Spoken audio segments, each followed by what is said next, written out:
legislação extravagante, Lei 13.869 de 2019, dos crimes e das penas, artigos 23 a 28. Olá, continuando aqui a análise da Lei de Abuso de Autoridade, vamos verificar agora os tipos penais que compreendem aí os artigos 23 a 28, ok? Vamos lá? Peço a você que me acompanhe na tela. Então, artigo 23. Inovar artificiosamente no curso de diligência, de investigação ou de processo, o estado de lugar, de coisa ou de pessoa, com o fim de eximir-se de responsabilidade ou de responsabilizar criminalmente alguém ou agravar-lhe a responsabilidade. Pena, detenção de 1 a 4 anos e multa. Parágrafo único. Incorre na mesma pena quem pratica a conduta com o intuito de, com o objetivo de 1. Eximir-se de responsabilidade civil ou administrativa por excesso praticado no curso de diligência. 2. Omitir dados ou informações, ou divulgar dados ou informações incompletos para desviar o curso da investigação, da diligência ou do processo. Muito bem. O que nós temos aqui é aquela situação da fraude processual, né? O sujeito, na verdade, o que ele faz? Ele modifica algo artificiosamente com o objetivo de prejudicar alguém, né? Ou se eximir de alguma responsabilidade decorrente de algum excesso que ele próprio tenha tomado. Essa responsabilidade pode ser de natureza criminal ou até uma responsabilidade de natureza civil. Então, ou ele deseja prejudicar alguém, ou ele deseja se eximir, né, de alguma responsabilidade. Acompanha lá comigo, né? Veja bem, elemento objetivo, né? Ou seja, qual é a conduta punível, né? O que se pune? Pune-se a modalidade especial do crime do artigo 347 do Código Penal, que é a fraude processual, né? É exatamente esse tipo de comportamento, quando alguém procura, né, manusear provas, alterar o estado de lugar, de coisa ou de pessoas, ou seja, alterar aqueles elementos que podem comprovar, né, como efetivamente ocorreu um fato delituoso. Então o sujeito, o agente público, imaginemos, ele tem o interesse em manipular, maquiar, né, o local onde se deram os fatos para retirar, para se eximir de responsabilidade. Isso implica na caracterização do crime de fraude processual, né? Muito bem, olha lá. A lei de abuso de autoridade vai além do que está previsto no artigo 347 do Código Penal, pois afirma que a fraude não será necessariamente no curso do processo, podendo ocorrer inovação artificiosa no curso de uma diligência ou ainda da investigação ou ainda de um processo. Então, nós chegamos à conclusão que esse artigo 23 da Lei de Abuso de Autoridade, ele é mais abrangente do que os termos do artigo 347 do Código Penal, tá bem? E aí, voltando para a nossa tela, inovar artificiosamente, o que significa dizer? Implica em valer-se de um meio enganoso, né? Alterando o estado de lugar, né? Por exemplo, o sujeito altera uma arma de fogo, a arma de fogo estava perto do corpo da vítima, ele altera e coloca longe do corpo da vítima, né? Ou ainda, alterando o estado de coisa, de pessoa, e desse modo modifica a verdade dos fatos. Lembrando que o objetivo principal, um dos objetivos, melhor dizendo, principais do processo penal, é a busca da verdade real. Através do processo penal, se busca reconstruir um fato ocorrido no passado, mas se reconstruir com a maior veracidade possível, né? O processo penal, ele não se satisfaz, até pode eventualmente se satisfazer com presunções. Mas o que se busca efetivamente no processo penal são provas concretas a respeito de como um fato ocorreu.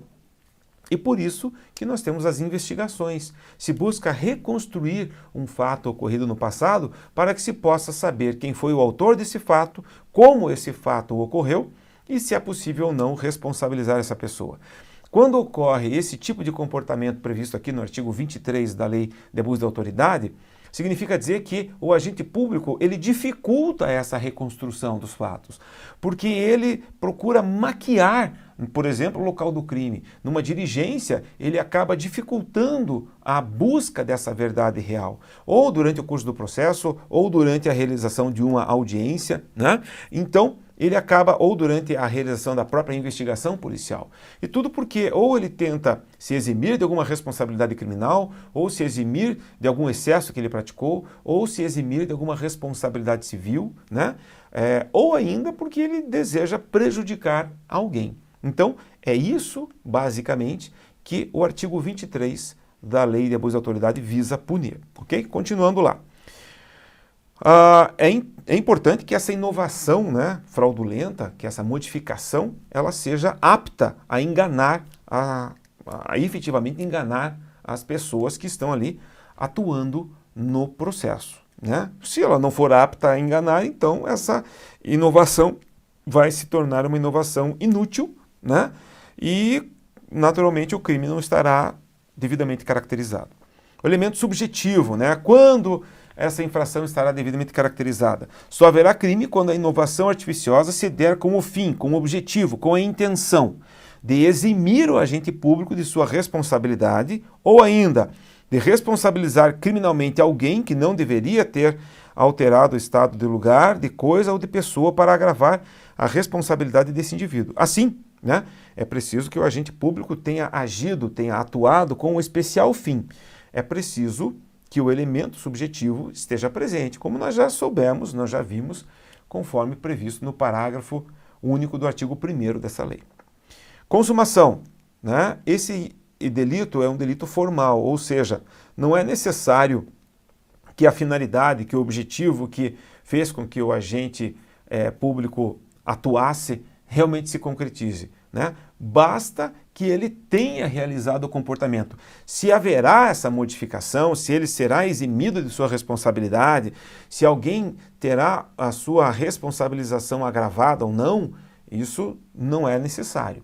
Basta que ele tenha inovado artificiosamente com esse objetivo. A pena é de 1 a 4 anos de detenção, né? Ou seja, uma infração de médio potencial ofensivo e não é cabível aí o procedimento do juizado especial, porém é cabível a suspensão condicional do processo, né? Lembrando que se esse delito se der no contexto, no âmbito militar, não há que se falar em incidência da suspensão condicional do processo, porque ela está prevista lá dentro da Lei 9.099, que não é aplicável às infrações militares, ok? Continuando, agora artigo 24.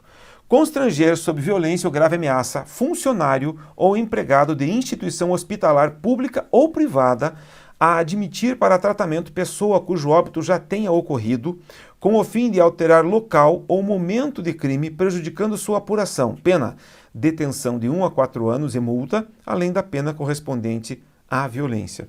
Então pense na seguinte situação. Pense a título de exemplo. Pense num policial que lá numa abordagem totalmente desastrada acabou matando alguém. O policial, com o objetivo de tentar amenizar a sua responsabilidade, sabendo que a vítima já efetivamente morreu, leva essa vítima, né, retira o corpo do local do crime e leva essa vítima até uma unidade hospitalar, seja ela pública ou privada, e procura obrigar os funcionários a receberem esse corpo como se fosse o corpo de uma pessoa viva, para que essa pessoa seja, entre aspas, receba um tratamento. Tudo com a intenção, né, de tentar amenizar a sua responsabilidade. Então, a partir do momento que esse policial constrange, mediante violência ou grave ameaça, né, esses funcionários ou empregados da instituição hospitalar, seja ela pública ou privada, né, constrange com o objetivo de que essas pessoas admitam para tratamento uma pessoa que já está morta, teremos a caracterização dessa infração. E que é uma infração, voltando aqui para a tela, de médio potencial ofensivo, né? Uma vez que o seu apenamento é de detenção de 1 a 4 anos e multa, né? Então aqui o sujeito ele busca, né, modificar, inovar artificiosamente, né, a cena do crime. E por isso, olha só, retira do local do crime o cadáver, tratando-o como se vivo fosse, né? Infelizmente, isso é relativamente corriqueiro, né? E olha só, o tipo penal não exige que exista já um procedimento investigatório em curso, não. Basta que tenha ocorrido o fato, né, e que a situação se dê dessa maneira, que os funcionários, né, do hospital, o empregado da unidade hospitalar, sejam constrangidos, mediante violência ou grave ameaça, a aceitar um corpo para tratamento como se fosse de uma pessoa viva, né? Sujeito ativo, né? Embora qualquer agente público possa praticar o delito, a lei mirou no agente ou autoridade de segurança pública, né? Uma vez que o artigo 6º do Código de Processo Penal determina, né, que o agente de segurança pública deverá, né, ir para o local onde ocorreu o fato e, na verdade, ele deverá cercar esse local, isolar esse local para que cheguem lá os peritos, façam os levantamentos necessários e só depois, então, as provas sejam encaminhadas para os locais adequados. E sujeito passivo é o funcionário ou o empregado da instituição hospitalar, seja ela pública ou privada, que foi constrangido a receber aí, né, o corpo como se fosse de uma pessoa viva, né? E entende-se que se trata de um crime bipróprio. Por quê? Porque tanto o agente ativo deve ser especificamente, né, o agente público, e quanto o agente passivo tem que ser especificamente um funcionário ou empregado de uma instituição hospitalar, ok? Por outro lado, entende-se aí, só a título de ilustração, né, que o constrangimento deve ser exercido sobre o funcionário ou empregado da instituição hospitalar. Se o constrangimento se der sobre o dono ou sócio do hospital particular ou público, né? No caso, o hospital particular, sócio só pode ser o dono do hospital particular, naturalmente, esse delito não se caracteriza. Podemos ter a caracterização de outra infração, mas não desta aqui, porque o tipo penal ele é bem claro que o constrangimento que será praticado mediante violência ou grave ameaça deve se dar sobre o empregado ou funcionário da instituição hospitalar. O elemento subjetivo, né, é um crime doloso, naturalmente. A finalidade do agente, o elemento subjetivo do tipo, né, está em alterar o local ou o momento da consumação do delito, né? Por outro lado, se o agente público não souber que a vítima já morreu, não há que se falar em dolo. Então, ele não quis praticar o delito, ele não teve nenhuma intenção, partindo da premissa que o agente público acredite que a vítima ainda está viva e ele a socorre, leva até o hospital para que ela receba o tratamento, então nós temos que partir da premissa que ele não teve a intenção de praticar o delito. Não há que se falar em cometimento de infração, né? Mesmo que ela já estivesse morta. Se ele acreditava piamente que ela estava viva, teremos aí um erro de tipo, né? E, consequentemente, não haverá a caracterização da infração penal. Quando se consuma essa infração? A infração se consuma quando o corpo, né, acaba sendo admitido na unidade hospitalar. Então, nós teremos aí a consumação quando o corpo da pessoa em óbito é admitido na unidade hospitalar, ok?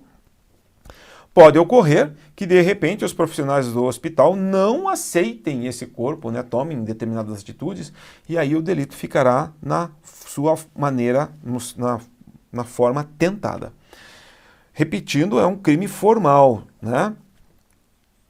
E, por fim, a pena é de detenção de 1 a 4 anos, já sabemos, né? Ele não admite aí a transação penal, porém, admite a suspensão constitucional do processo, caso não se caracterize como um crime militar, ok?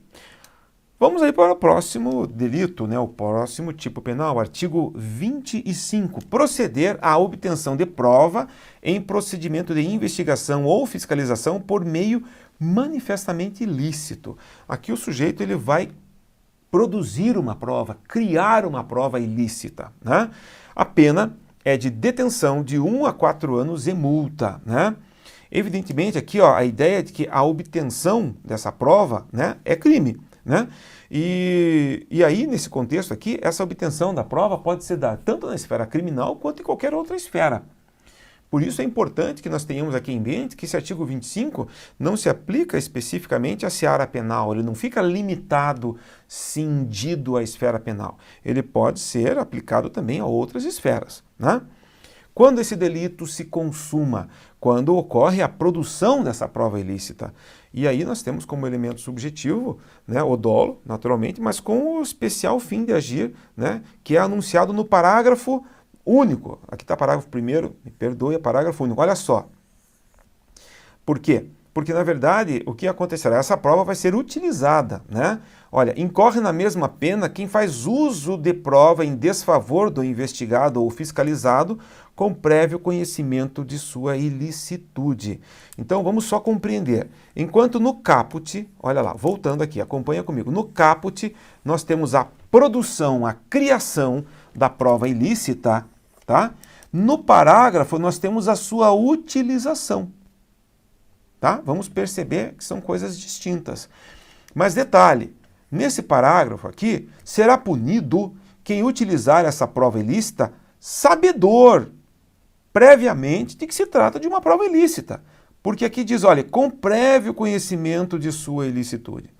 Porque se o agente público utilizar aquela prova em desfavor do investigado ou do fiscalizado, primeiro, sem saber que ela é ilícita e sem saber previamente que ela é ilícita, não há que se falar em cometimento de crime. Tá bem? Então, vamos só diferenciar a conduta prevista no parágrafo da conduta prevista no caput. Qual é o bem jurídico protegido aqui nesse artigo 25? São os direitos e garantias fundamentais do cidadão e ainda, né, o devido processo legal e a regularidade administrativa, uma vez que a produção da prova pode se dar em procedimento de investigação ou de fiscalização. A consumação do delito, né, ele se dá com o efetivo uso da prova, né? E aqui, ó, temos que o parágrafo único trata da situação em que o agente público não foi quem produziu a prova. Já expliquei para você, né? Por quê? Enquanto o caput informa, temos ali a situação em que o agente público produziu a prova, no parágrafo único temos que o agente público utilizou a prova. Se ele sabia que se tratava de prova ilícita e mais, sabia previamente, teremos a caracterização do parágrafo único. Agora, se ele não sabia que era prova ilícita ou se ele não sabia previamente que era uma prova ilícita, não teremos a caracterização do parágrafo único. Né? Por isso que está aqui que o conhecimento da ilicitude da prova deve ser prévio. Tá? E se esse conhecimento da ilicitude se der após a utilização da prova ou for concomitante, ou seja, simultaneamente ao emprego da prova, também não haverá crime. Por quê? Porque o tipo penal exige, voltando um pouquinho, gente, ó, vamos voltar aqui. O tipo penal, olha só, exige que esse conhecimento seja prévio. Olha lá, ó. Então nós temos que ler o tipo penal e interpretá-lo adequadamente, ok? E lembrando que esse parágrafo único, ele não se limita, já disse a você, ao processo penal, né? Infrações administrativas, a título de exemplo, infrações ambientais também poderão, né, ser aí passíveis de enquadramento no parágrafo único desse artigo 23. A pena é de detenção de 1 a 4 anos, já sabemos, uma infração de médio potencial ofensivo, e o elemento subjetivo é o dolo acrescido aí de um fim específico de prejudicar, né, o investigado ou fiscalizado. Ok? Por outro lado, é interessante esse aspecto, olha só, não haverá crime se essa prova, mesmo sendo ilícita, foi utilizada para ajudar em favor do acusado ou investigado. Porque o tipo penal, ele deixa claro que o crime se caracterizará se a prova ilícita for utilizada para prejudicar o investigado, né, ou o acusado. Mas, se a prova é ilícita, porém foi utilizada para favorecer, este delito não estará caracterizado, ok? Vamos para o artigo 27? Então, olha lá, artigo 27. Requisitar instauração ou instaurar procedimento investigatório de infração penal ou administrativa em desfavor de alguém. A falta, e aí que entra o aspecto, de qualquer indício de prática de crime, de ilícito funcional ou de infração administrativa. Pena, detenção de 6 meses a 2 anos e multa. Muito bem. O que o legislador visa punir ou visou punir com esse delito aqui?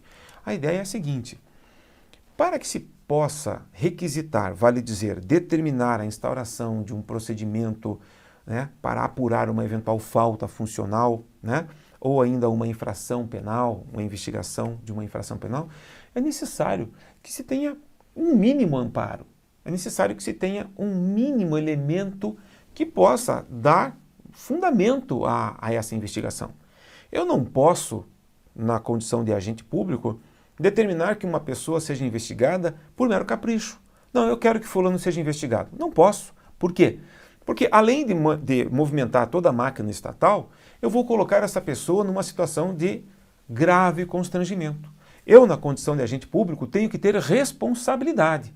Então, se eu, na condição de agente público, determinar, por exemplo, a instauração de uma investigação contra alguém sem a mínima existência, né, de elemento probatório, indício da prática de crime, eu cometerei esse delito previsto aqui na Lei de Abuso de Autoridade, o artigo 27. Tá? É essa, digamos assim, é esse, né, o mote, né, que moveu o legislador quando criou esse tipo penal. Então, voltando agora aqui para o nosso tipo penal, acompanha lá comigo, acho que vai ficar mais fácil para compreender. Olha só, requisitar, vale dizer, determinar, né, a instauração ou instaurar procedimento. Então, aqui no requisitar é quando um terceiro determina que alguém instaure. E aqui no segundo momento, instaurar é quando o próprio agente público instaura. O quê? Procedimento investigatório de infração penal ou uma investigação administrativa em desfavor de alguém, mas quando, em que sentido, em que contexto? A falta de qualquer indício de prática de crime, de ilícito funcional ou de infração administrativa. Aí nós teremos a caracterização deste delito, né? Ora, é evidente que havendo aí a caracterização de uma infração administrativa, a autoridade tem a obrigação de apurar esse fato. Agora, se não houver nenhum elemento mínimo que seja que aponte para a existência de uma infração administrativa ou um ilícito penal, não pode a autoridade tomar a iniciativa de colocar alguém, né, numa situação extremamente constrangedora e vexatória. Tá bem? Voltando lá, indícios. Olha, o que são indícios, né? Porque o tipo penal deixa claro, tem que haver no mínimo indícios para que se possa instaurar ou requisitar a instauração de procedimento investigatório. Indícios são fatos provados que levam a inferir, ou seja, a concluir a ocorrência de outros fatos, né? Eles são diferentes das provas, porque as provas são fatos que demonstram a veracidade. As provas, elas são mais fortes que os indícios. Os indícios, digamos assim, são um início de prova, né? Os indícios podem levar a uma determinada conclusão somados com outros elementos. As provas não. As provas, elas têm uma força muito maior de convencimento. Por isso que provas são diferentes de indícios, ok? O indício é como se fosse, vamos colocar dessa maneira, né? Não é necessariamente isso, mas para fins didáticos, o indício é como se fosse uma prova em desenvolvimento, em construção. Ela ainda vai ter que crescer, se tornar robusta para que ela tenha realmente vigor, força, para que ela possa ser utilizada como um elemento de convicção pelo juiz. Agora, a prova não. A prova já é um elemento, né, vitaminado, um elemento que tem esse vigor, que tem, né, essa condição de formar a convicção do magistrado a respeito, né, de uma determinada situação, seja pela condenação, seja pela absolvição, enfim, né? Tá bem? Voltando, elemento subjetivo desse tipo penal é o dolo, né, com a finalidade específica de prejudicar outrem ou beneficiar a si mesmo ou terceiro, né, mesmo que por mero capricho ou satisfação pessoal. A consumação. A primeira modalidade, requisitar, implica em... O que é requisitar? Requisitar é determinar. Por exemplo, o juiz de direito pode requisitar a instauração de inquérito policial. Significa dizer que o juiz de direito, através de um documento, né, de um ofício, ele determina ao delegado a instauração de inquérito. Então, requisitar é ordenar. Voltando. Mas também a consumação pode se dar pela instauração. A instauração se dá com a efetiva formalização da investigação. E a pena aqui é uma pena branda de 6 meses a 2 anos e multa, né? Ou seja, uma infração de menor potencial ofensivo. Caso não esteja aí, digamos, vinculada a crimes militares, então plenamente aplicável aí os dispositivos da Lei 9.099 de 26 de setembro de 1995. Vamos lá agora para o artigo 28, né?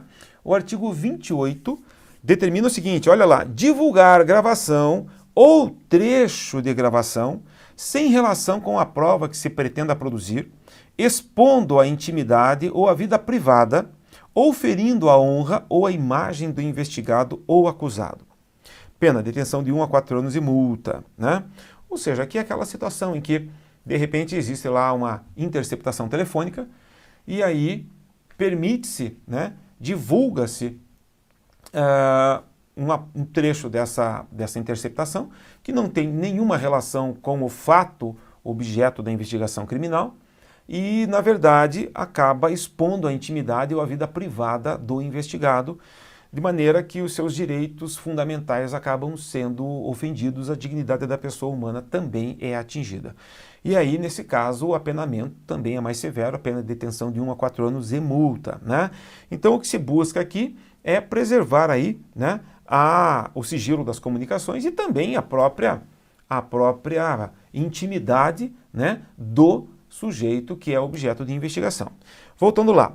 O sigilo das comunicações tem expressa previsão constitucional, né? E o Brasil também é signatário de tratados internacionais que garantem esse sigilo das comunicações. Por outro lado, também nós temos aí o direito à intimidade, né? E outros tantos direitos que devem ser naturalmente sopesados pelas autoridades e não podem ser violados, né? Por isso que o abuso, né, no sentido da divulgação de informações que não tenham qualquer pertinência com o objeto da investigação criminal, irão caracterizar, né, a infração do artigo 28. Claro, desde que essa divulgação se dê dolosamente e com a intenção de prejudicar o acusado ou por mero deleite, por mero capricho, enfim, né, dentro daquelas hipóteses previstas no parágrafo único do artigo 1º desta lei aqui de abuso de autoridade. Vamos continuar aqui, olha só. A lei pressupõe, olha só que interessante aqui, ó, olha. O crime do artigo 28 da lei de abuso de autoridade pressupõe que essa interceptação, né, seja legal, tenha ocorrido licitamente. Mas o abuso se deu em relação ao manuseio do conteúdo, né, não a interceptação. A interceptação, imaginemos, foi obtida corretamente. Houve autorização judicial, dentro de um contexto legal, né, respeitados os termos da lei específica, né, de interceptação, né, telefônica. Ok? Porém, o que foi obtido acabou sendo, então, né, manuseado de forma incorreta.